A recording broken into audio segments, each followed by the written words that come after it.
Hi there, I'm Andy and welcome to my channel about crypto. Today's video is going to be a review of a Keystone hardware wallet. Keystone was kind enough to provide the wallet for testing, and yeah, I've been playing with it for the last few weeks. And in this video, I will tell you, well, essentially what's my experience with it, what I like, what I didn't like, and what I hope will be addressed in the future, or how I hope that the product will be developed in the future. As always, if you find those videos helpful, please hit the like button and subscribe to the channel. And if you have any comments, please put them in the comment section. Also, if you would like to learn more about crypto, please do check out my course, Crypto Like a Pro. You can find the link in the description as well. Okay, so first of all, when it comes to hardware wallets, if you want to buy one or if you start looking for one, if you look for recommendations, there are usually just two brands being mentioned, Trezor and Ledger. And I have Ledger Nano X, one of those devices here, because I've done exactly the same thing. When I was looking for my first hardware wallet, I just started Googling and looking for, well, what is popular, what people recommend. And of course, well, these two brands were always mentioned. When I first heard about Keystone a while ago, I wasn't entirely sure what to think about the company, if that makes sense. Because on one hand, they are quite popular. For example, they make those steel backup plates, which are quite popular when it comes to backing up your seed phrase. But their wallets, for some reason, I didn't really see them being mentioned very often. And well, a lot of people are probably quite suspicious about anything in Web3, right? Especially when it comes to something as important as your hardware wallet, because at the end of the day, this device will protect all your most valuable digital assets. So you want to make sure that you, well, putting them in the hands of a company that they know what they're doing and the device will be perfectly safe to use. So first of all, well, how do you verify whether the company is legit or not? Well, you could go through all the information about the founders of the company and so on. But for me, one of the main things that was really confidence inspiring was this article here on Consensus website. And if you're not familiar with Consensus, well, it's the company behind MetaMask. And I'm sure you're familiar with MetaMask. Basically, Keystone has been working together with MetaMask to ensure that MetaMask browser extension and MetaMask Mobile are fully integrated with Keystone. So the way I see it, if Consensus, if MetaMask trusts this company, then well, there is no reason to be suspicious, right? So this is just the sort of logic I would use with any other product, with any other device in Web3. If you're not entirely sure who's behind it or whether it's worth trusting it or not, well, see who else recommends it, right? And when you have such big names happy to put their name next to this product, well, you know that it's something perfectly legit. So that first thing out of the way. Well, what about the device itself? Keystone Wallet is this device right here. So it looks a bit like a small smartphone, probably something from iPhone 4, iPhone 5 era. It has 4-inch touchscreen. It's actually a pretty decent touchscreen. Of course, you won't be playing video games or watching movies on it, but it's more than good enough for anything Web3 related. And the device is quite nice and sleek. It's not very thick. It has camera and fingerprint sensor at the back. Just one button at the top, which is your on-off wake-up button. And on the side, you have a slot for a micro SD card. As you can see with this particular battery pack, it takes 4 AAA batteries. The battery pack sticks out a bit. There is also, if you opt for the Pro version, this rechargeable battery with USB-C port. And if you put this one on, it just sits completely flush. Unfortunately, one thing I didn't know about the battery and something that's really important to remember is that at least in this version of the device, it doesn't work with high power chargers. So the mistake I've made is, well, I assume that like most USB devices, I can just plug in any USB charger and it will pull as much power as it needs. Well, I plugged in my MacBook Pro charger and I fried the battery. So now I have to rely on the AAAs. So basically, if you are planning to use one of those rechargeable batteries, make sure that you use low power charger. To be fair, the information is here at the back of the battery. It's my fault. But yeah, just make sure that you use something like a phone charger or something similar to avoid damaging the battery. So what about the device itself? Well, first of all, if you just compare it to the Ledger, as you can see, well, Ledger is something more like a USB stick almost, right? With just two buttons, tiny screen. I mean, it's a brilliant device, but it doesn't quite feel very 21st century, if that makes sense. While on the other hand, you have this pretty much like a tiny smartphone with a fingerprint sensor. You can even put a small NFT on the front screen. I think it's really, really cool. I think it's much more what you would expect this type of device to be. And if you look at the whole offer in both Ledger range and Trezor range, all of their devices are relatively basic. I know they're releasing more and more products, more advanced products, but you would feel that, well, it would be nice to have something a bit more interesting there, if that makes sense. And I think that's where Keystone fits in really, really well. First of all, especially if you are new to Web3, I think it's a really nice device to use, really user-friendly. We are all used to working with a big touchscreen these days, right? So even though the setup process or signing the transaction, which may seem a little bit more complicated than with, I don't know, just sending a transaction in MetaMask, and that's for security reasons. I'll come back to that later. But the way it works with this big touchscreen is that, well, actually it's all really, really nice and easy. And yeah, I really enjoyed using it. So in terms of the device itself, it is fully air-gapped. And what it means is that the device itself has no ports, no connection. So basically the wallet itself doesn't have a USB port. The only USB port is on the battery if you want to charge it.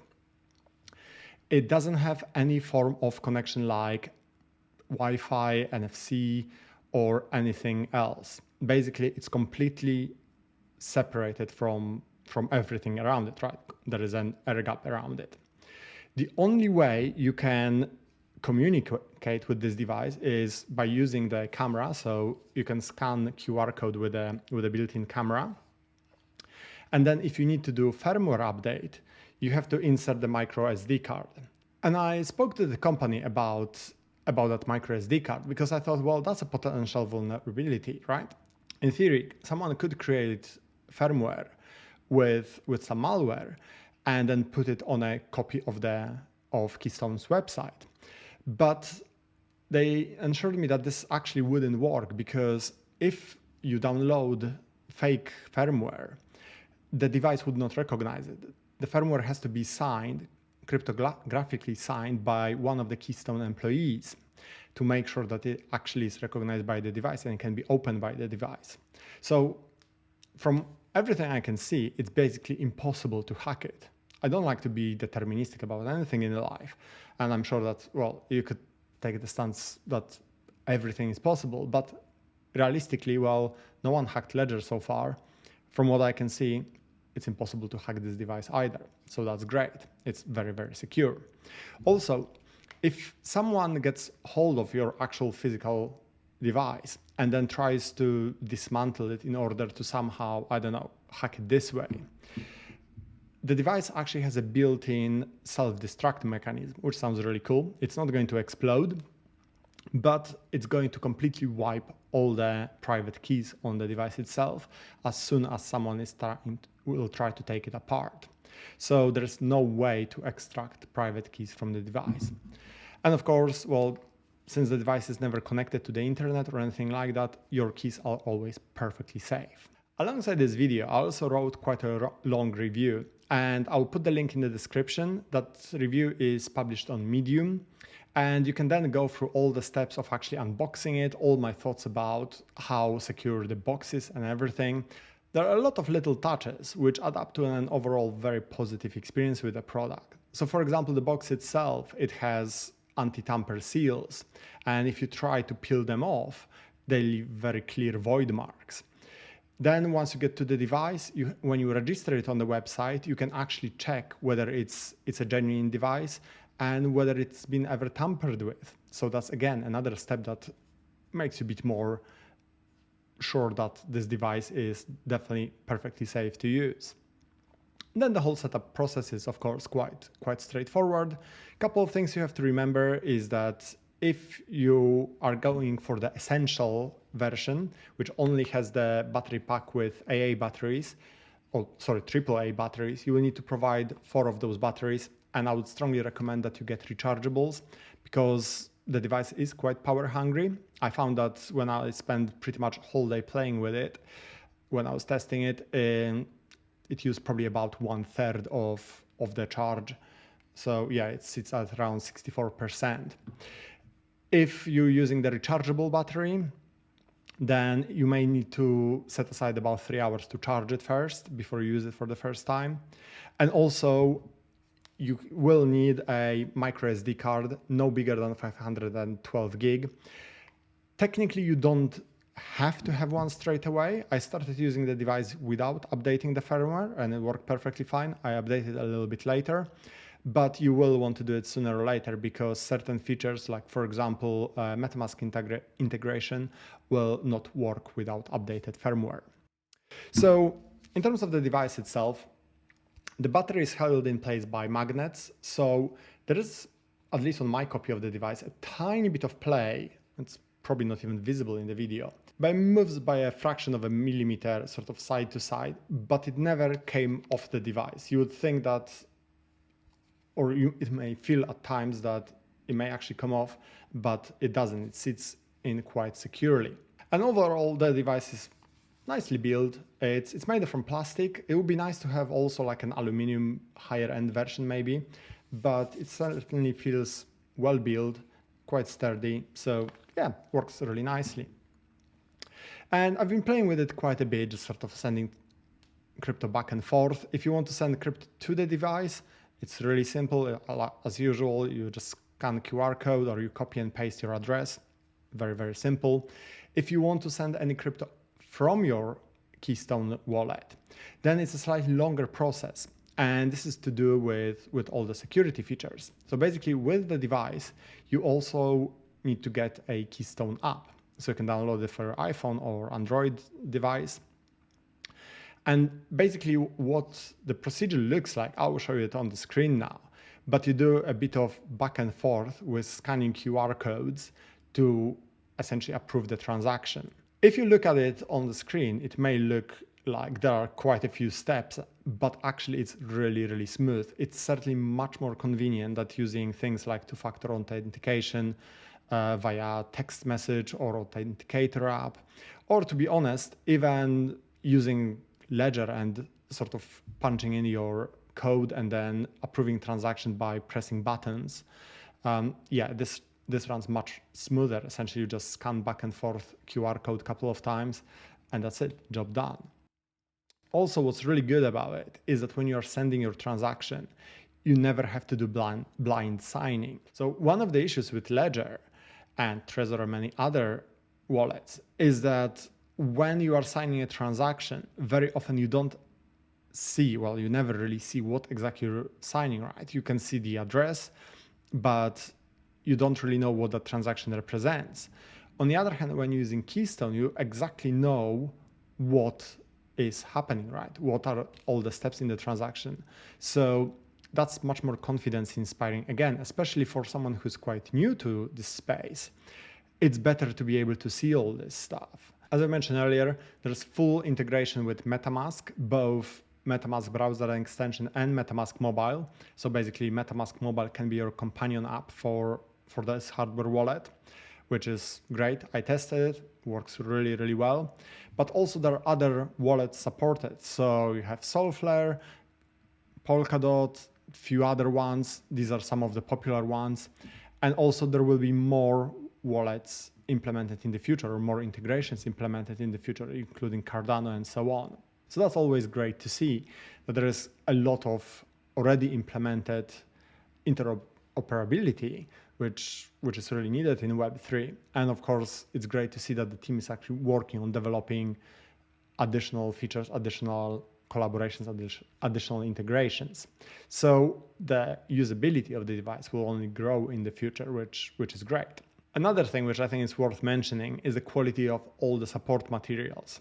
So basically from the moment you get the device, you just follow the startup procedure or the setup procedure on the website. And that's really, really clear, really easy to follow.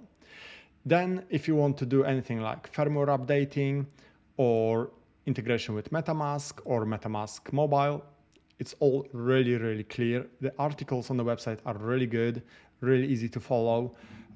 Yeah, I mean, even if you're a beginner, you can follow them quite quickly, quite easily. And again, I think it just comes with the fact that the device feels quite familiar, right?